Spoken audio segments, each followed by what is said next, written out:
From the Library of Congress in Washington, D.C.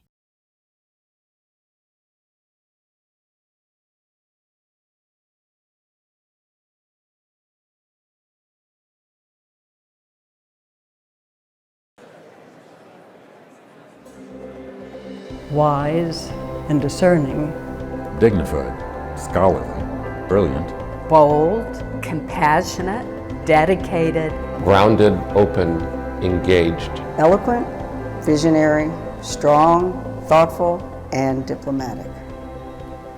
The Kluge Prize rewards thorough, accessible scholarship and strong public leadership. And Gilpin Faust embodies all the traits we were seeking as a prize recipient. I see myself fundamentally as a historian. I grew up in the Shenandoah Valley of Virginia at a time when much was changing, but when history also was very present. It was in the 1950s and 60s. We lived in the midst of Civil War battlefields, but it was also the time of the emerging civil rights movement. Brown v. Board, of course, the effort to close public schools in Virginia through massive resistance, all of that was very much in the air when I was a small child. So I think the questions of past and present intersected for me very vividly as the American traditions of governance and race and justice and equality all played out before my eyes, but also were part of what I was hearing about the places in which I lived and their history. I think that Drew Faust was an excellent choice for the 2018 Kluge Prize for the Study of Humanity because her life has been a study. She's a humanist and a historian. Her life has been the study of who we are and how we deal with crises.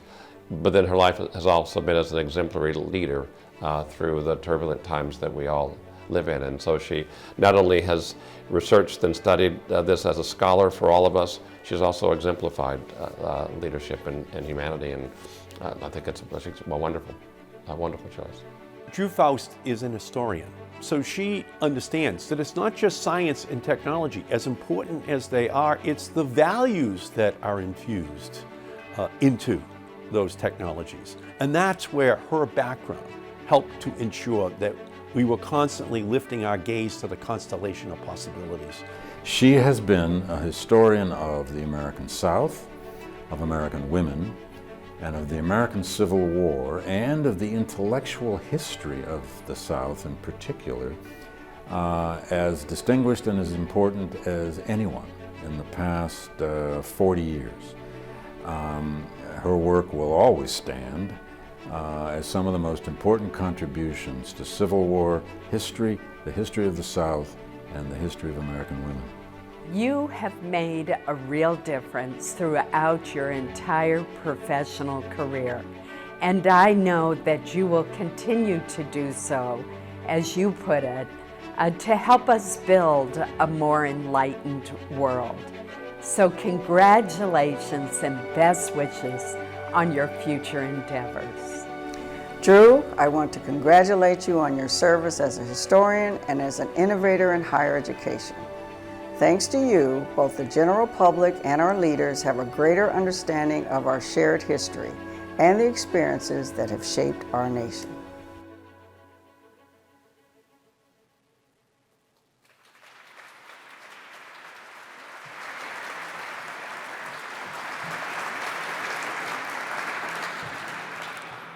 Dr. Hayden, members of Congress, members of the Diplomatic Corps, and members of the library's James Madison Council, scholars, and distinguished guests. I'm John Haskell, Director of the Kluge Center.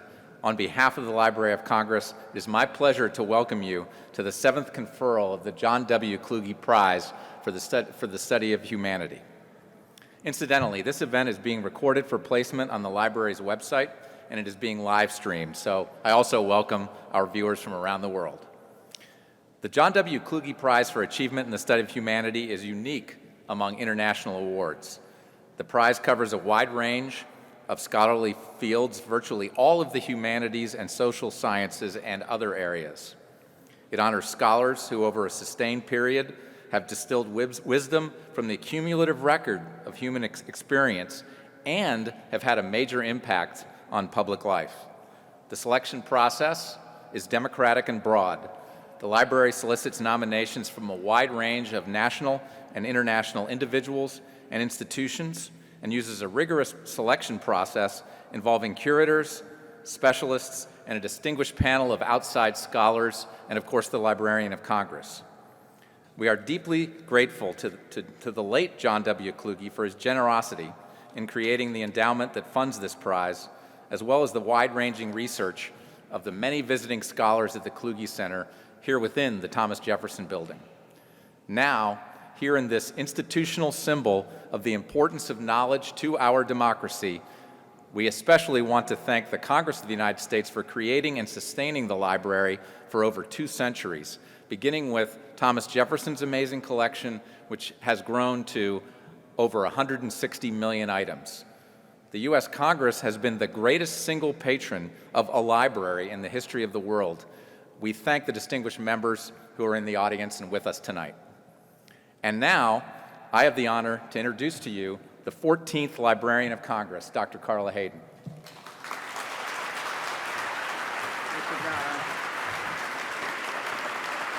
Thank you. I'm so honored and pleased to welcome all of the distinguished guests tonight, and thank you so much for being here with us on this very special evening. John has already told you a little bit about the history of the Kluge Prize, but before we go any further, I'd like to recognize one very special person in our audience. My predecessor, the 13th Librarian of Congress, Dr. James Billington.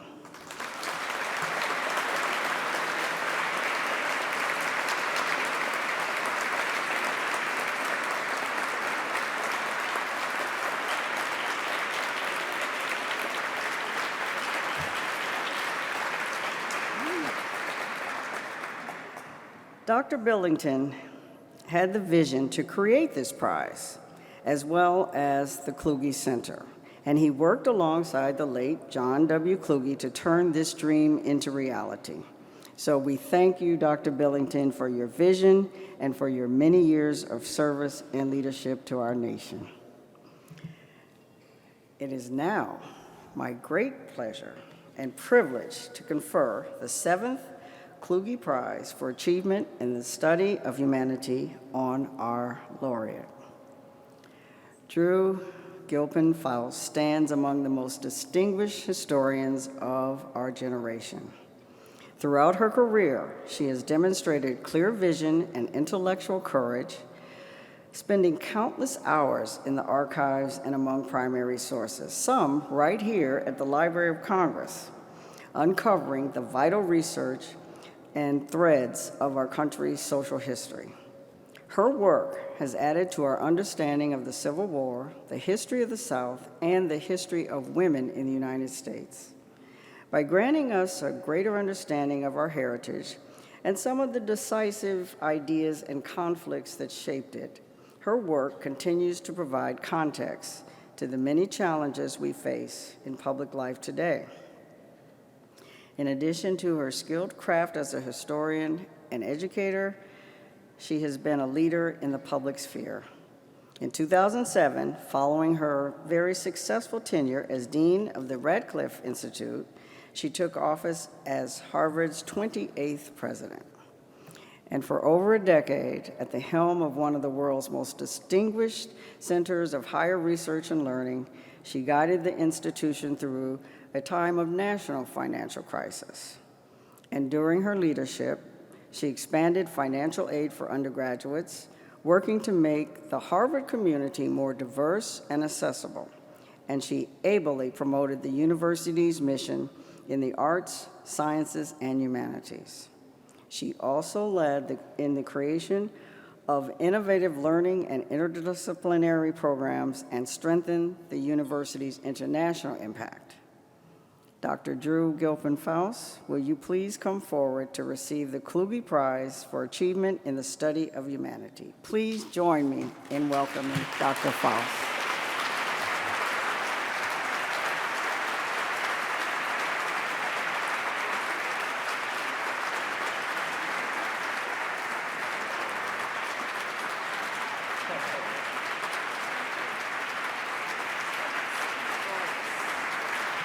And now we will hear from our laureate.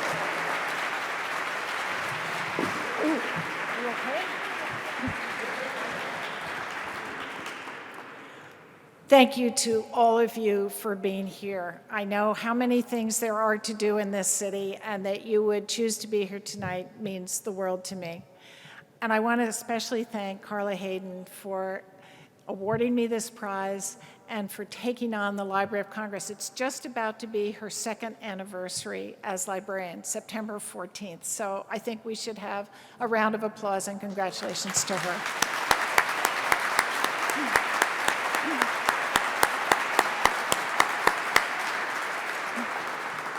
Dr. Billington, Secretary Chow, so many distinguished guests and friends in this room. I am so grateful for this award. It's hard for me to find the words to convey that. And also to convey how humbled I feel to be in the pantheon of its recipients. I'm delighted to be awarded this recognition by the Library of Congress, an institution that has meant so much to me throughout my scholarly career. From the papers of 19th century South Carolina Congressman and Senator James Henry Hammond, a key figure in my first two books, to the diaries and letters of Clara Barton and the searing Matthew Brady photographs so central to my last. The library's collections have been essential to my explorations of the history of the American South and the nation's experience of Civil War. That this award comes from the Library of Congress is a signal honor. That it is awarded for achievement in the study of humanity is a recognition I could scarcely have dreamed of. It affirms what I have seen as a vocation, a calling, a life purpose, both in my own dedication to such study, but also in my efforts on behalf of the institutions, especially universities, that have enabled and encouraged this pursuit. The path I've chosen into the study of humanity has been history. From my earliest years, which I guess I discussed already a little bit on the video, growing up in Virginia's Shenandoah Valley in the 1950s and 60s, I felt the presence of the past all around me. I lived on a farm on the Lee-Jackson Highway, amidst fields where Confederates and Yankees had skirmished. And I played Civil War with my brothers in the woods near our house. But I also knew, even as a young child, that my own era was a historic time in its own right, one of controversy and challenge to the entrenched order of segregation that had replaced slavery after the Civil War. History seemed to surround me, even as a new history was being created before my eyes. The past of slavery, war, and racial injustice, so present in my childhood, would later become the focus of my scholarly work. But the questions I would ask of the 19th century had implications for my own world as well. I sought through research and writing to understand how human beings had come to create the slave society of the Old South, and how slavery's oppressions had become for millions of white Southerners not just an accepted way of life, but what they justified as a positive good, and what ultimately, in the hundreds of thousands, they died to defend. A century later, I had grown up amongst adults who supported segregation, a system that had seemed to me, even as a young child, at odds with the democratic and Christian values those same adults taught me to espouse. If I could understand the Southern past, perhaps I could better understand the Southern present. My PhD dissertation and my first book were about the pro-slavery argument. You might say I wanted to understand inhumanity, how men and women throughout history have persuaded themselves to defend ideas, practices, societies, governments that we of a different era see as indefensible. I wanted to know how humans can become blind to evil. Perhaps if we could understand their processes of denial and rationalization, we might gain insight into our own failures of vision, the shortcomings of our own time. History, in other words, can expand our awareness of ourselves. It releases us from the confines of our own individual lives. It offers us other ways of seeing that cast our assumptions into relief. It reminds us of choices people have made or not made, and thus it illuminates realms of possibility. It shows us that things have been otherwise, and it reminds us that things can be different once again. By documenting contingency and agency, history undermines any acceptance of crippling inevitability. And contingency means opportunity. It means we can change things, and that what we do matters. To my mind, this is history's most important lesson. Although I had first focused my attention on the society and culture of the Old South, the implications of the questions I was exploring in my writing and teaching led me inexorably toward the Civil War. It seemed I had been steeped in that war from my earliest days. As I began my deeper scholarly explorations into its history, I soon came to understand Ernest Hemingway's observation to F. Scott Fitzgerald. War, he said, is the best subject.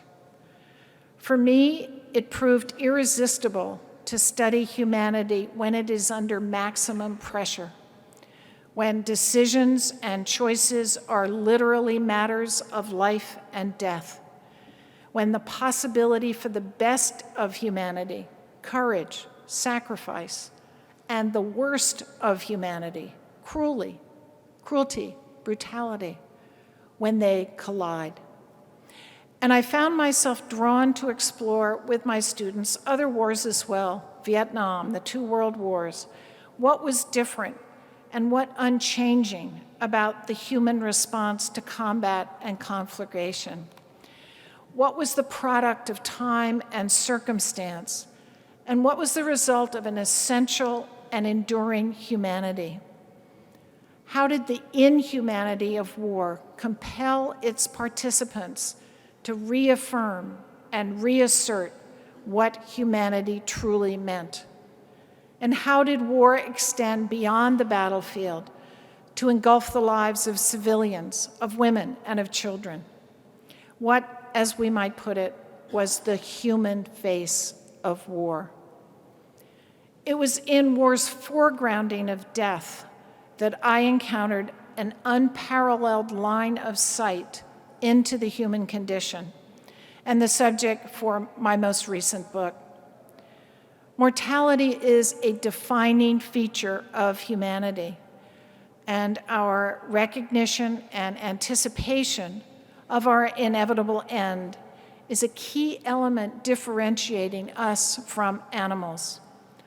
All of life and all of philosophy, Montaigne once observed, is about learning to die. Yet we do so in different ways, in different eras and different places. Facing the unprecedented slaughter of civil war, more than 2% of the population died in the course of the war, the equivalent of about 7 million people today. Americans confronted death in a manner both old and new. The widely shared Christian ideology of the good death provided lessons in how to die that shaped the response to unimaginable and unfathomable industrialized slaughter. The insistence of our forebears on adapting the rituals and practices that preserved their humanity even in the face of catastrophe, seem to me an affirmation of the power and resilience of the human spirit. Even in almost impossible circumstances, soldiers and civilians alike struggle to bury, name, and honor the dead in ways that affirm the value of each human life. The national cemetery system that emerged from the war represents the expression of this impulse on a national level. For me, the research and writing for this book served as an excursion into the past with powerful resonance for a future that awaits us all. I have been deeply moved and gratified to learn that readers ranging from hospice workers to clergy to active and veteran military have found this book has spoken to them and to their experience.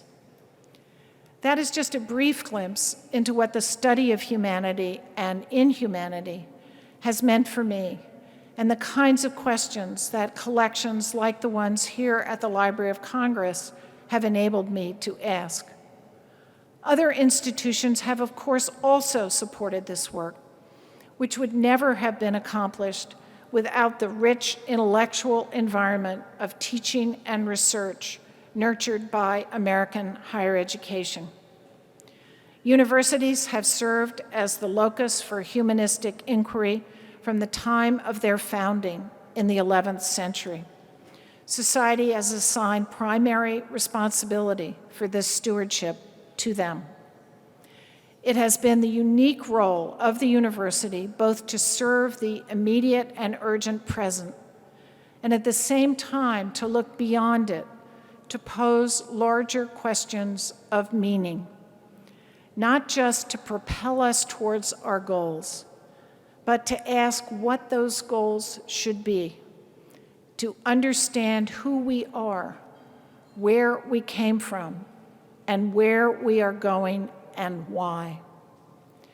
Yet we find ourselves in a time when the value and legitimacy of these questions and of the fields that embody them are being criticized, weakened, marginalized.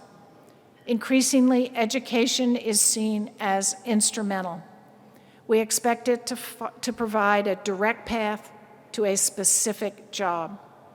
We fail to ask how it will produce a thoughtful citizen, or a person who can imagine beyond the moment in which we find ourselves to see and build the changing world ahead, or how it can build a leader who can begin to address the profound impact of our extraordinary technological advances on our culture, our society, and our very understanding of what it is to be human. We see the results of this neglect all around us. We have invented the marvels of social media, but not figured out the ethics of the profound challenges it poses. We have made torrents of information available to almost everyone, but not equipped them with the skills of analysis and habits of discernment to separate truth from falsehood, or perhaps most alarmingly, to believe that this distinction matters. We are a society enthralled by the notion of innovation. But how can we imagine a new future without grasping how things were once different and can be different again? We are witnessing sharp declines in the fields designed to ask such questions and nurture such skills. I speak, of course, of the humanities and what are known as the qualitative, not mathematical, social sciences. Languages, literatures, history, philosophy, religion, anthropology, parts of sociology, and political science are at the core of this endeavor. And their departments, majors, jobs, and enrollments are plummeting. At Penn State, for example, the 5 years from 2010 to 2015 saw a 40% decline in humanities majors. At the University of Illinois at Champaign-Urbana, There were 414 English majors in 2005 and 155 in 2015. Nationwide, numbers of history majors are down 45% since 2007. Since the 1990s, English majors have declined by half. The University of Wisconsin at Stevens Point announced it would abolish 13 departments, including French, German, Spanish, philosophy, and political science. One state governor listed the specific fields to be favored with state support, explicitly tying educational resources to job outcomes. He said, "I want to spend our dollars giving people sciences, technology, engineering, math degrees, so that when they get out of school, they can get a job." He observed that his state did not need any more anthropologists. In fact, humanists do get jobs, and over a lifetime earn only slightly less than their peers in the social and natural sciences. Jobs are, of course, important, but they are not enough to serve as the exclusive purpose of higher education. When we define the role of learning as solely to drive economic development, we risk losing sight of the broader and deeper questions, of the kinds of inquiry that enable the critical insight, that build the humane perspective, that foster the restless skepticism and unbounded curiosity from which our profoundest understandings so often emerge. We shouldn't forget Einstein's words, "Not everything that counts can be counted, and that not everything that can be counted counts." It seems to me telling that one set of higher education institutions has not shared in this recent decline in the importance of the humanities. These are our military academies. Take the example of West Point. From its origins as an engineering school, the United States Military Academy has evolved over 2 centuries to be a very special sort of liberal arts college, one that recognizes that many of the most significant lessons it can impart for leadership must emerge from the study of humanity. The Academy describes it this way: the expansion of a person's capacity to know oneself and view the world through multiple lenses. The distinguished Academy graduate General George Patton, whose papers are here at the Library of Congress, insisted that a successful soldier must know history. To win battles, he observed, you do not beat weapons, you beat the soul of man. Alexander the Great slept with 2 things under his pillow: a dagger and a copy of Homer's Iliad. To understand the human soul, no small aspiration, but one that has propelled my work for decades and the work of the humanities for millennia. In identifying what is distinctively human, we necessarily commit ourselves to its preservation and enhancement, to the appreciation of what unites us rather than the distraction of what divides us, to the advancement of the humane in a world that often seems bent on destroying it. We must support universities in their dedication to these efforts, and we must adopt a discourse that honors rather than disparaging these fields of inquiry.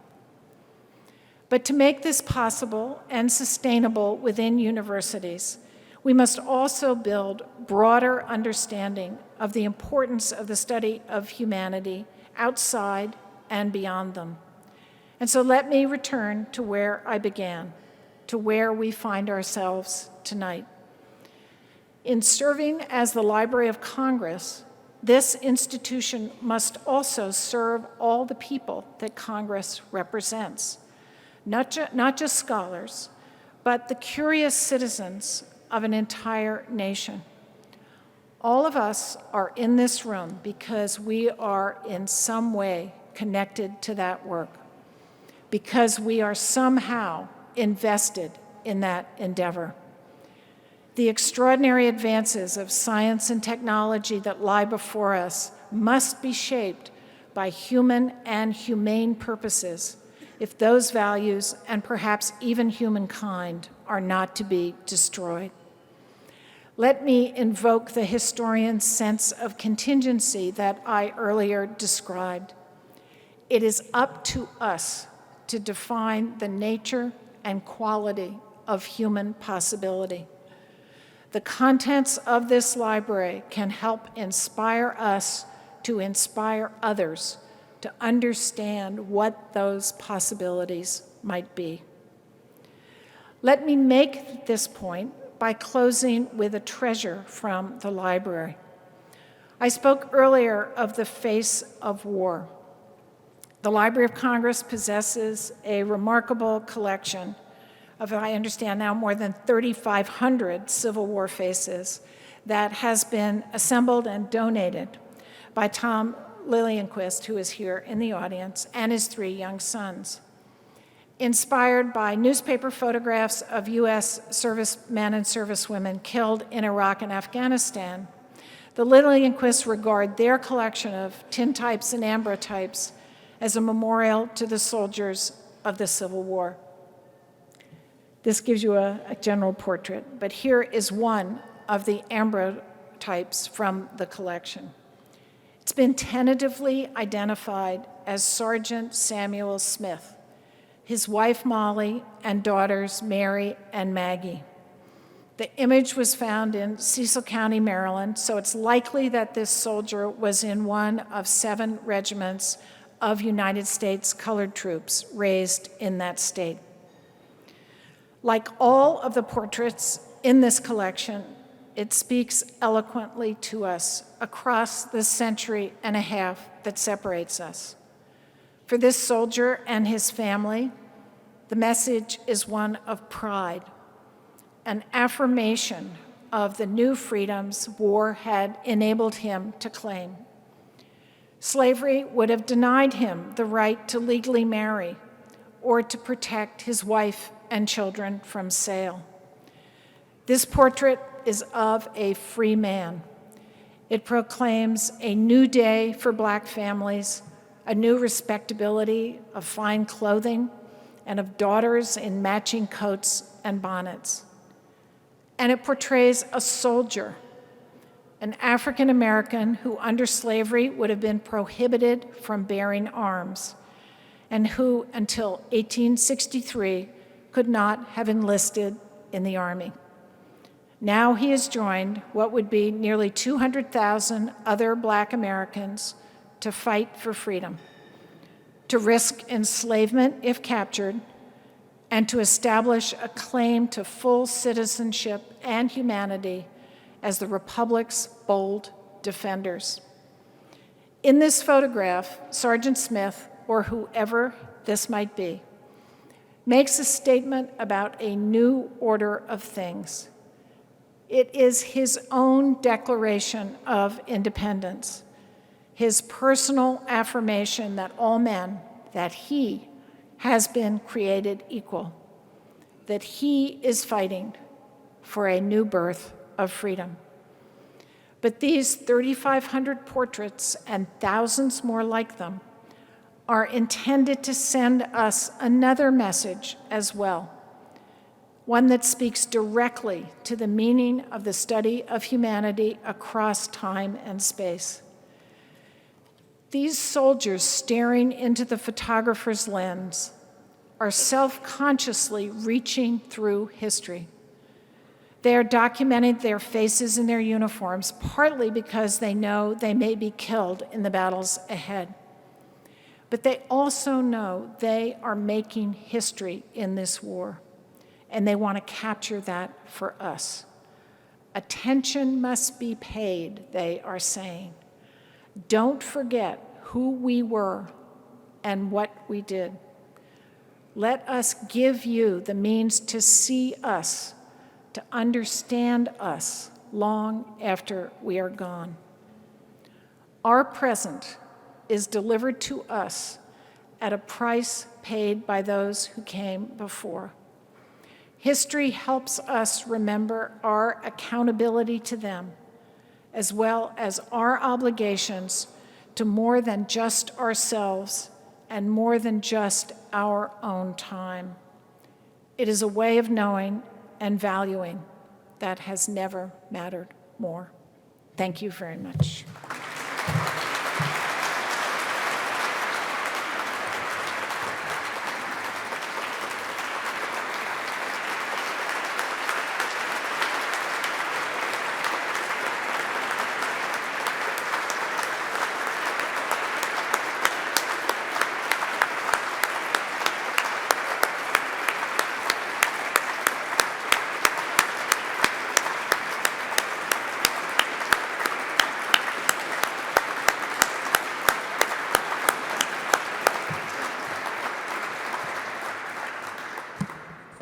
Thank you for those inspiring words, Dr. Faust.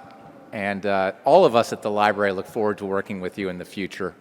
I know I can speak for all of us on that. And I now invite everybody to make your way upstairs for dinner. Thank you again.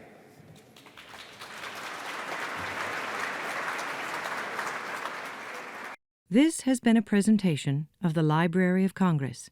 Visit us at loc.gov.